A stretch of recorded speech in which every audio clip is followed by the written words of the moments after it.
Before installation, prepare the installation kit and the necessary tools. Check for any wires, cables, or other components where the canards will be mounted. Place the canards against the bumper.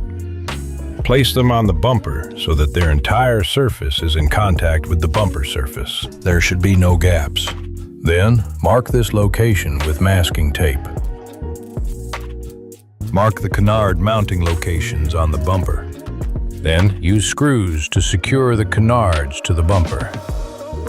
Place the lower canard and mark its position so that there are no gaps between the canards and the bumper.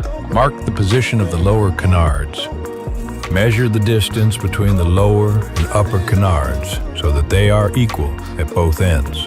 Secure the canards to the bumper with screws. Remove the bumper from the car. Remove the canards. Use a drill to drill holes in the canard mounting locations. Then, place the canards on the bumper and insert mounting bolts with washers into the mounting holes. Place the nuts on the inside of the bumper and tighten the bolts securely.